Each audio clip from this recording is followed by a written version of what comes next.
Sebelumnya, perkenalkan kami dari kelompok 9. Kami beranggotakan 3 orang. Yang pertama ada Syafira, yang kedua saya sendiri, Agnes, yang ketiga Anggit. Kami merupakan mahasiswa dari Universitas Tigubang, Unisbank Semarang, Fakultas Ekonomi dan Bisnis. Di sini kami akan menyampaikan materi untuk memenuhi tugas ujian tengah semester mata kuliah pengauditan 2 mengenai standar audit 505 konfirmasi eksternal. Assalamualaikum warahmatullahi wabarakatuh. Perkenalkan, nama saya Agnes Ayu Yunitasari, NIM 2105523036 dari Universitas Tigubang, Unisbank Semarang, Fakultas Ekonomi dan Bisnis, program studi S1 Akuntansi, mata kuliah pengauditan 2 dengan dosen pengampu Arif Himawan Dwi Nugroho.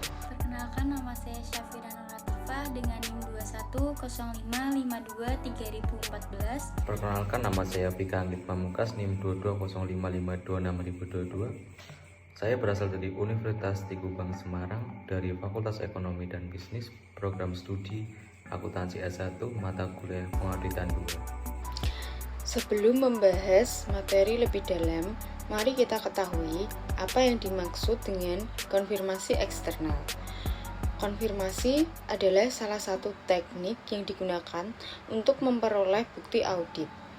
Bukti audit dengan menggunakan konfirmasi memiliki tingkat independen yang baik. Hal ini dikarenakan konfirmasi akan meminta keterangan dari pihak ketiga berkaitan dengan transaksi dengan klien. Menurut standar audit 505 SPAP 2016, konfirmasi eksternal merupakan bukti audit yang diperoleh sebagai suatu respon tertulis langsung kepada auditor dari pihak ketiga atau pihak yang dikonfirmasi, baik dalam bentuk kertas atau secara elektronik atau media lainnya. Tujuan auditor ketika menggunakan prosedur konfirmasi eksternal adalah untuk mendesain dan melaksanakan prosedur tersebut untuk memperoleh bukti audit relevan dan andal. Tergantung pada kondisi audit, bukti audit dalam bentuk konfirmasi eksternal yang diperoleh auditor secara langsung dari pihak yang dikonfirmasi dapat lebih andal dibandingkan dengan bukti audit dari pihak internal entitas. Ada 2 bentuk konfirmasi, yaitu yang pertama, permintaan konfirmasi positif.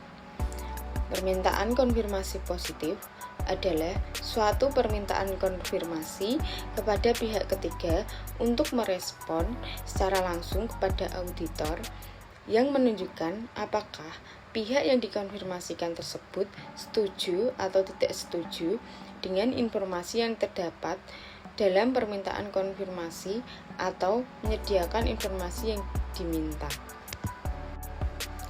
Yang kedua, ada permintaan konfirmasi negatif. Permintaan konfirmasi negatif adalah suatu permintaan konfirmasi kepada pihak ketiga untuk merespon secara langsung kepada auditor hanya jika pihak yang dikonfirmasi tidak setuju dengan informasi yang terdapat dalam permintaan konfirmasi. Konfirmasi negatif merupakan bukti audit yang kurang meyakinkan dibandingkan konfirmasi positif. Oleh karena itu, auditor tidak boleh menggunakan permintaan konfirmasi negatif sebagai prosedur audit substantif tunggal untuk yang ditujukan untuk suatu resiko yang ditentukan kesalahan penyajian material pada tingkat asersi. Kecuali jika terdapat semua hal berikut. Yang A, auditor telah menentukan resiko kesalahan penyajian material adalah rendah dan telah memperoleh bukti audit yang cukup dan tepat tentang efektivitas operasi pengendalian yang relevan dengan asersi. Yang B, populasi unsur-unsur yang diterapi prosedur konfirmasi negatif terdiri dari sejumlah besar saldo akun, transaksi atau kondisi yang kecil dan homogen. Yang C, diharapkan suatu tingkat penyimpangan sangat rendah Dan yang terakhir, auditor tidak menyadari keadaan atau kondisi yang akan menyebabkan penerimaan permintaan konfirmasi negatif mengakibatkan permintaan konfirmasi. Pengguna menggunakan prosedur konfirmasi eksternal, auditor harus tetap menjaga pengendalian atas permintaan konfirmasi eksternal, termasuk menentukan informasi yang dikonfirmasi atau diminta. Yang kedua, memiliki pihak yang tepat untuk dikonfirmasi. Yang ketiga, ada mendesain permintaan konfirmasi, termasuk menentukan apakah permintaan telah dialamatkan dengan tepat dan berisi informasi jawaban untuk dikirimkan secara langsung kepada auditor, dan mengirimkan permintaan, termasuk permintaan tindak lanjut jika berlaku, kepada pihak yang dikonfirmasi. Sebagian besar pekerjaan auditor dalam merumuskan opini auditor terdiri dari pemerolehan dan pengevaluasian bukti audit. Prosedur audit untuk memperoleh bukti audit mencangkup yang pertama atau yang A, ada inspeksi. Inspeksi mencangkup pemeriksaan atas catatan atau dokumen baik internal maupun eksternal dalam bentuk kertas, elektronik, atau media lain, atau pemeriksaan fisik atas suatu aset. Inspeksi atas catatan atau dokumen memberikan bukti audit dengan beragam tingkat keandalan, bergantung pada sifat dan sumbernya, serta dalam kasus catatan dan dokumen internal, efektivitas pengendalian atas penyusunan catatan atau dokumen tersebut. Yang B, ada observasi. Observasi yaitu melihat langsung suatu proses atau prosedur yang dilakukan oleh orang lain. Observasi memberikan bukti audit tentang pelaksanaan suatu proses atau prosedur. Namun, hanya terbatas pada titik waktu tertentu pada saat observasi dilaksanakan. Dan fakta bahwa adanya observasi atas aktivitas tersebut dapat mempengaruhi bagaimana proses atau prosedur tersebut dilaksanakan. Selanjutnya yang C, konfirmasi eksternal.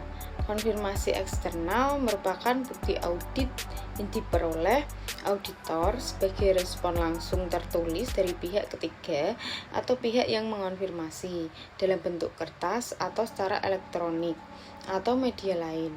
Prosedur konfirmasi eksternal seringkali relevan untuk mencapai asersi yang berhubungan dengan saldo akun tertentu dan unsur-unsurnya. Prosedur konfirmasi eksternal juga dapat dilakukan untuk mendapatkan bukti audit tentang tidak adanya beberapa kondisi. Misalnya, ketiadaan perjanjian tambahan atau side agreement yang mungkin mempengaruhi pengakuan pendapat. Yang D, ada perhitungan ulang. Perhitungan ulang terdiri dari pengecekan akurasi, perhitungan matematis dalam dokumen atau catatan. Perhitungan ulang dapat dilakukan secara manual atau secara elektronik. Yang E, pelaksanaan kembali. Pelaksanaan kembali adalah pelaksanaan prosedur atau pengendalian secara independen oleh auditor yang semula merupakan bagian pengendalian intern entitas. Selanjutnya yang F, ada prosedur analitis. Prosedur analitis terdiri dari pengevaluasian atas informasi keuangan yang dilakukan dengan menelaah hubungan yang dapat diterima antara data keuangan dengan data non-keuangan. Prosedur analitis juga meliputi investigasi atas fluktuasi yang telah diidentifikasi, hubungan yang tidak konsisten antara suatu informasi dengan informasi lainnya, atau data keuangan yang menyimpang secara signifikan dari jumlah yang telah diprediksi sebelumnya. Yang G, yang terakhir, permintaan keterangan. Permintaan keterangan terdiri dari pencarian informasi atas orang yang memiliki pengetahuan, baik keuangan maupun non-keuangan, di dalam atau di luar entitas. Permintaan keterangan digunakan secara luas sepanjang audit sebagai tambahan untuk prosedur audit lainnya.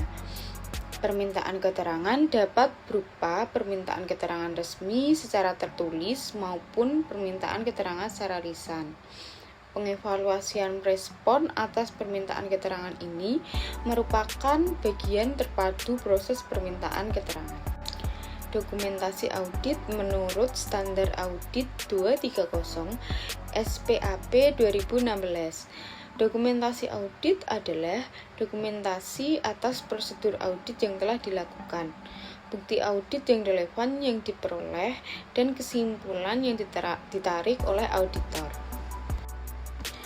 Dokumentasi audit yang memenuhi ketentuan standar audit dan persyaratan dokumentasi spesifik lain sebagaimana tercantum dalam standar audit lain yang relevan memberikan bukti sebagai dasar bagi auditor untuk menarik suatu kesimpulan tentang pencapaian tujuan keseluruhan auditor dan bukti bahwa audit telah direncanakan dan dilaksanakan sesuai dengan standar audit dan peraturan perundang-undangan yang berlaku.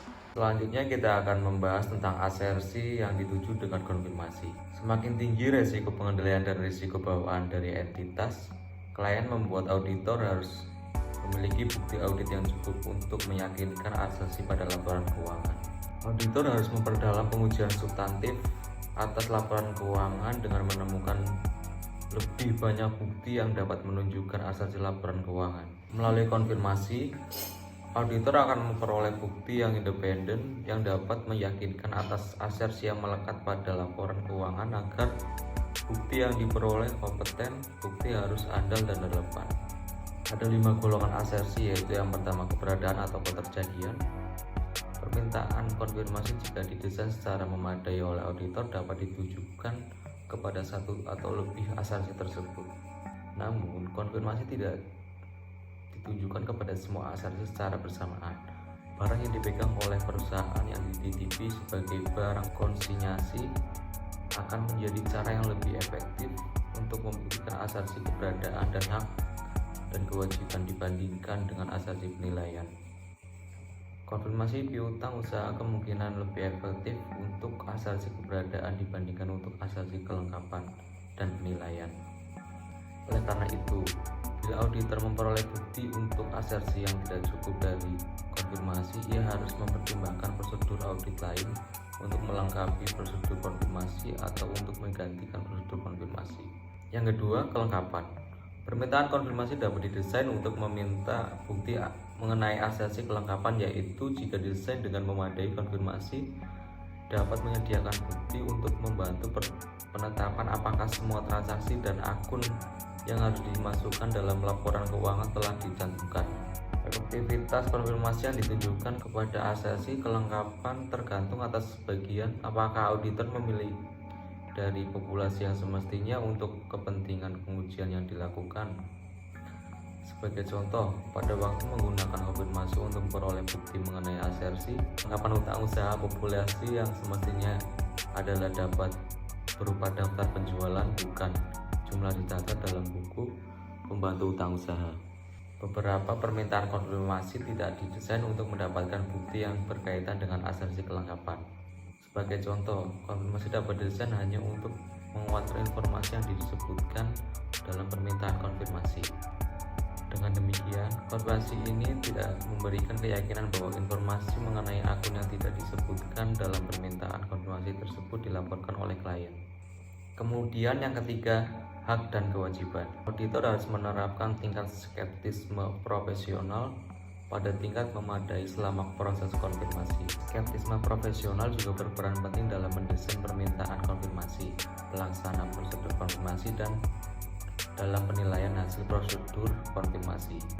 Berikutnya yang keempat, terdapat penilaian dan alokasi. Berhubungan dengan apakah komponen-komponen aktiva, kewajiban, pendapatan, dan biaya sudah dicantumkan dalam laporan keuangan pada jumlah yang semestinya. Sebagai contoh, manajemen membuat asersi bahwa aktiva tetap dicatat berdasarkan harga pemerolehannya dan pemerolehan semacam itu secara sistematik dialokasikan ke dalam periode-periode akuntansi yang semestinya. Demikian pula, manajemen membuat asersi bahwa piutang usaha yang tercantum di neraca dinyatakan berdasarnya nilai bersih yang dapat direalisasikan. Yang terakhir, kelima, ada penyajian dan pengungkapan. Berhubungan dengan apakah komponen-komponen tertentu laporan keuangan diklarifikasikan, dijelaskan dan diungkapkan semestinya. Misalnya, manajemen membuat asersi bahwa kewajiban-kewajiban yang diklarifikasikan sebagai utang jangka panjang di neraca tidak akan jatuh tempo dalam waktu 1 tahun. Demikian pula, manajemen membuat asersi bahwa jumlah yang disajikan sebagai pos luar biasa dalam laporan laba rugi diklarifikasikan dan diungkapkan semestinya. Konfirmasi sendiri mempunyai tujuan.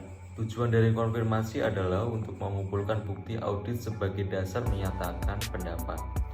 Jika pada proses konfirmasi ternyata tidak cukup untuk menekan resiko audit, maka auditor wajib melakukan prosedur tambahan.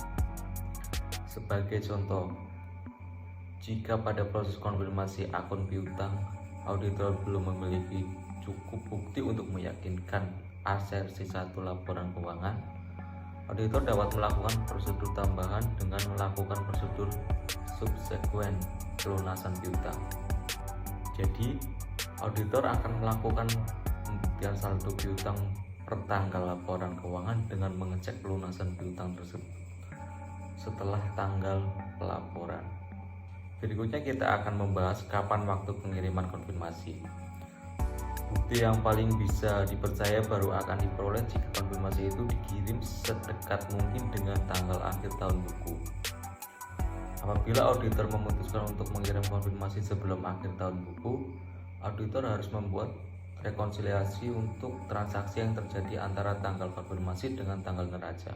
Ruang lingkup standar audit ini berhubungan dengan penggunaan prosedur konfirmasi eksternal oleh auditor untuk memperoleh bukti audit berdasarkan ketentuan SA 330 dan SA 500. Hal ini tidak ditujukan untuk meminta keterangan tentang litigasi dan klaim yang dibahas dalam SA 501. Prosedur konfirmasi eksternal untuk memperoleh bukti audit. SA 500 mengindikasikan bahwa keandalan bukti audit dipengaruhi oleh sumber dan sifatnya, dan ini tergantung pada kondisi individual yang dari situ bukti audit tersebut diperoleh. SA juga mencakup generalisasi berikut yang relevan terhadap bukti audit. Yang pertama, bukti audit lebih andal ketika diperoleh dari sumber independen di luar entitas. Yang kedua, bukti audit yang diperoleh secara langsung oleh auditor lebih andal daripada bukti audit yang diperoleh secara tidak langsung atau melalui penarikan kesimpulan. Yang ketiga, bukti audit lebih andal dalam bentuk format dokumen, baik dalam bentuk kertas, elektronik, dan media lainnya. Oleh karena itu, tergantung pada kondisi audit, bukti audit dalam bentuk konfirmasi eksternal yang diperoleh auditor secara langsung dari pihak yang dikonfirmasikan dapat lebih andal bila dibandingkan dengan bukti audit dari pihak internal entitas. Standar audit ini bertujuan untuk membantu auditor dalam mendesain dan melakukan prosedur konfirmasi eksternal untuk memperoleh bukti audit yang relevan dan andal. Standar audit lainnya mengakui pentingnya konfirmasi eksternal sebagai bukti audit. Sebagai contoh, yang pertama, standar audit 330 membahas tanggung jawab auditor untuk mendesain dan mengimplementasikan respons secara keseluruhan terhadap resiko kesalahan penyajian material yang telah ditentukan pada tingkat laporan keuangan, dan untuk mendesain dan melaksanakan prosedur audit lanjutan yang sifat saat dan luasnya didasarkan pada dan responsif terhadap resiko kesalahan penyajian materi yang telah ditentukan pada tingkat asersi. Di samping itu, standar audit 330 mensyaratkan bahwa terlepas dari resiko kesalahan penyajian material yang telah ditentukan auditor, mendesain melaksanakan prosedur substantif untuk tiap golongan transaksi, saldo akun, dan pengungkapan material. Auditor juga disyaratkan untuk mempertimbangkan apakah prosedur konfirmasi eksternal harus dilakukan sebagai prosedur audit substantif. Yang kedua, standar audit 330 mensyaratkan auditor untuk memperoleh bukti audit yang lebih meyakinkan dengan makin tingginya tingkat resiko yang ditentukan oleh auditor. Untuk melakukan ini, auditor dapat meningkatkan kuantitas bukti atau memperoleh bukti audit yang lebih relevan atau andal. Sebagai contoh, auditor dapat lebih menekankan untuk memperoleh bukti secara langsung dari pihak ketiga atau memperoleh bukti pendukung dari beberapa sumber independen. Standar audit 330 juga mengindikasikan bahwa prosedur konfirmasi eksternal dapat membantu auditor dalam memperoleh bukti audit dengan tingkat keandalan tinggi yang diperlukan oleh auditor untuk merespon risiko signifikan atas kesalahan penyajian material baik disebabkan oleh kecurangan maupun kesalahan. Yang ketiga, standar audit 240 mengindikasikan bahwa auditor dapat mendesain permintaan konfirmasi untuk memperoleh tambahan informasi pendukung sebagai respon atau risiko kesalahan penyajian material yang telah bukan disebabkan oleh kecurangan pada tingkat ASRC. Keempat, standar audit 500 mengindikasikan bahwa informasi pendukung yang diperoleh dari suatu sumber independen seperti konfirmasi eksternal dapat menambah tingkat keyakinan auditor dibandingkan bukti yang ada dalam catatan akuntansi atau representasi manajemen. Di sini saya akan membacakan slide ke-14 mengenai ketentuan. Yang pertama ada prosedur konfirmasi eksternal, yang kedua ada penolakan manajemen untuk mengizinkan auditor mengirimkan permintaan konfirmasi, ketiga hasil prosedur konfirmasi eksternal, keempat konfirmasi negatif, dan yang kelima mengevaluasian atas bukti yang diperoleh. Ketentuan yang pertama, prosedur konfirmasi eksternal. Pengguna menggunakan prosedur konfirmasi eksternal. Auditor harus tetap menjaga pengendalian atas permintaan konfirmasi eksternal. Auditor harus tetap menjaga pengendalian atas permintaan konfirmasi eksternal termasuk 1. Menentukan informasi yang dikonfirmasi atau yang diminta. 2. Memilih pihak yang tepat untuk dikonfirmasi. Yang ketiga, mendesain permintaan konfirmasi termasuk menentukan apakah permintaan telah dialamatkan dengan tepat dan berisi informasi jawaban untuk dikirimkan secara langsung pada auditor. Dan 4. Mengirimkan permintaan termasuk permintaan tindak lanjut jika berlaku kepada pihak yang dikonfirmasi. Ketentuan yang kedua, penolakan manajemen untuk mengizinkan auditor mengirimkan permintaan konfirmasi. Maka, auditor harus melakukan hal berikut. 1. Meminta keterangan tentang alasan manajemen untuk menolak dan mencari bukti audit tentang validitas dan memadainya. 2. Mengevaluasi implikasi penolakan manajemen atas penilaian auditor terhadap resiko dari kesalahan penyajian material yang relevan termasuk resiko kecurangan.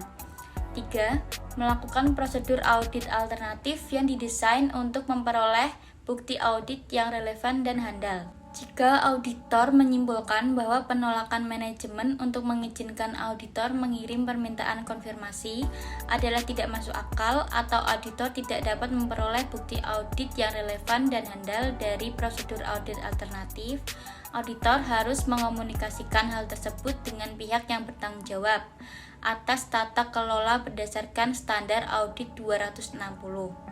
Auditor harus mempertimbangkan implikasi terhadap audit dan opini auditor berdasarkan standar audit 705.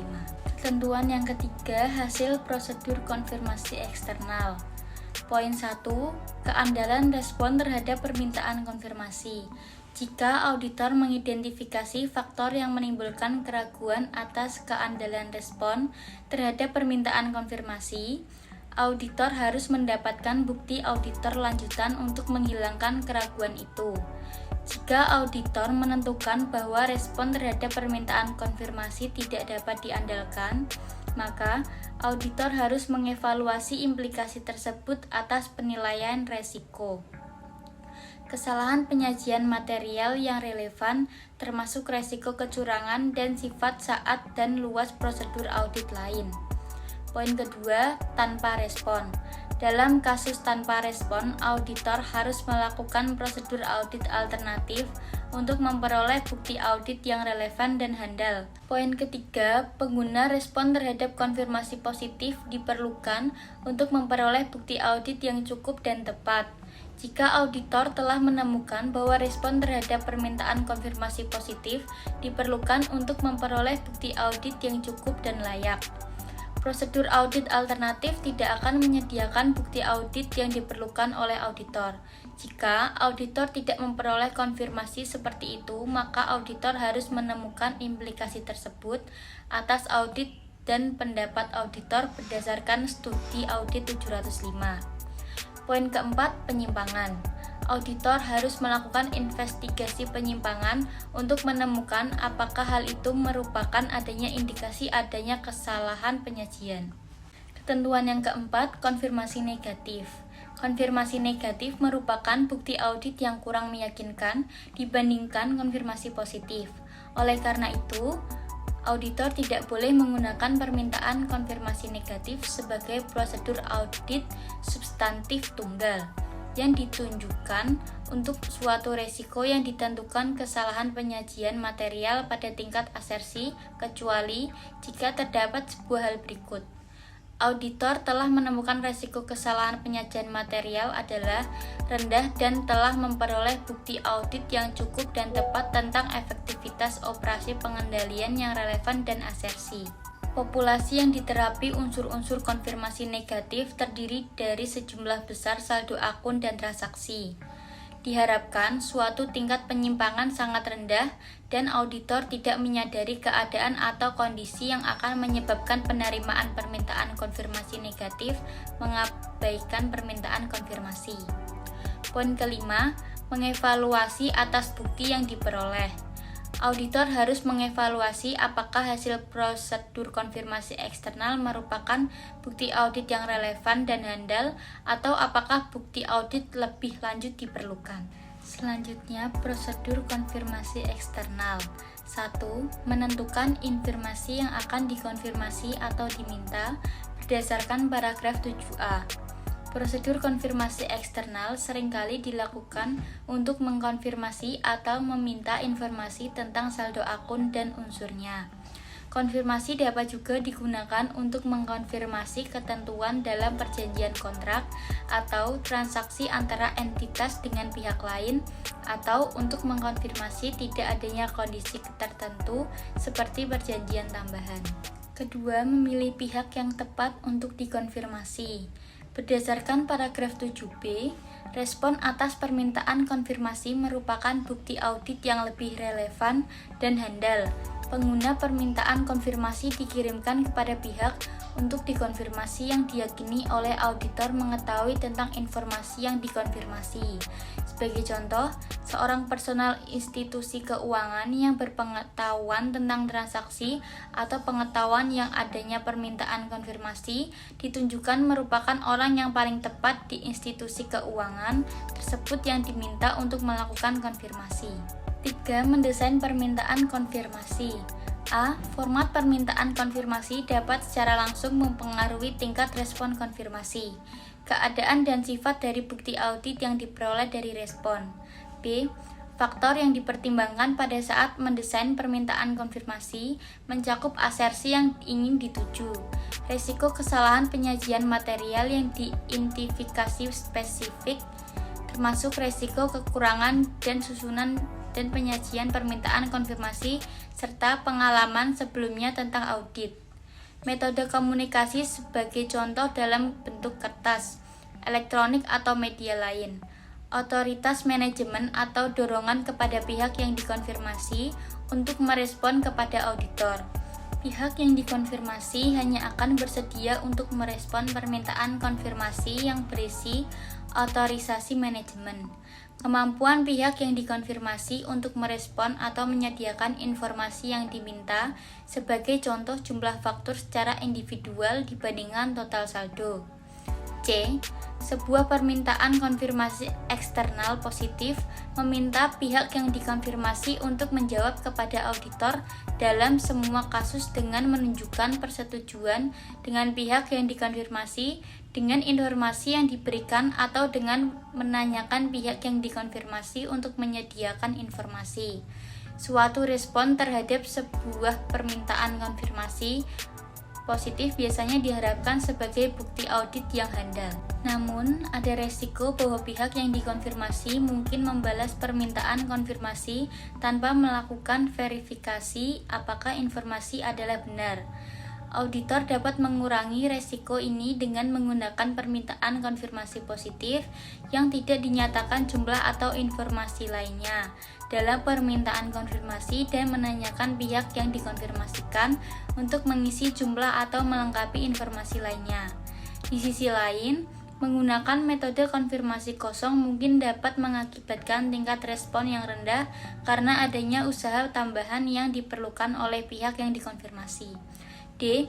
Menentukan bahwa permintaan telah dialamatkan secara tepat termasuk pemeriksaan validitas beberapa atau semua yang dituju oleh permintaan konfirmasi sebelum konfirmasi dikirimkan. 4. Menindaklanjuti permintaan konfirmasi. Mengacu pada paragraf 7D, auditor dapat mengirimkan konfirmasi tambahan pengguna jawaban untuk permintaan sebelumnya yang belum diterima dalam waktu yang wajar. Sebagai contoh, auditor dapat melakukan verifikasi ulang atas akurasi alamat awal dengan mengirimkan tambahan permintaan atau permintaan tindak lanjut. Penolakan manajemen untuk mengizinkan auditor mengirimkan permintaan konfirmasi. Yang pertama, kewajaran atas penolakan manajemen. Suatu penolakan kepada manajemen akan mengizinkan auditor untuk mengirimkan permintaan konfirmasi merupakan pembatasan atas bukti audit yang diharapkan. Oleh karena itu, auditor diharuskan untuk menanyakan alasan pembatasan tersebut. Suatu alasan umum yang dikemukakan adalah adanya sengketa umum atau proses negosiasi dengan pihak yang dimaksud untuk dikonfirmasi. Oleh karena itu, dapat menyebabkan permintaan konfirmasi tidak tepat waktu. Audit harus mencari bukti audit atas validitas dan kewajaran alasan tersebut karena risiko penolakan manajemen tersebut mungkin mengindikasikan manajemen sedang mencoba untuk menolak akses auditor ke bukti audit yang dapat mengungkapkan kecurigaan dan kecurangan atas kesalahan. Yang kedua, implikasi untuk penilaian risiko kesalahan penyajian material. Auditor dapat menyimpulkan dari evaluasi dalam paragraf 8B bahwa hal itu akan tepat untuk merevisi penilaian risiko kesalahan penyajian material pada tingkat asersi dan memverifikasi prosedur audit yang telah direncanakan berdasarkan standar audit 315. Sebagai contoh, jika alasan manajemen meminta untuk tidak melakukan konfirmasi adalah tidak masuk akal, ini dapat mengindikasikan faktor risiko kecurangan membutuhkan evaluasi berdasarkan standar audit 240. 3. Prosedur audit alternatif. Prosedur audit alternatif yang dilakukan dapat saja serupa dengan prosedur untuk konfirmasi yang tak dibalas yang ada dalam paragraf A18 sampai A19 pada standar audit ini.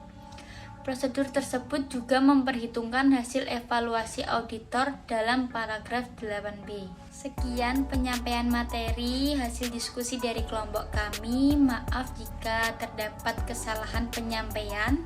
Terima kasih. Wassalamualaikum warahmatullahi wabarakatuh.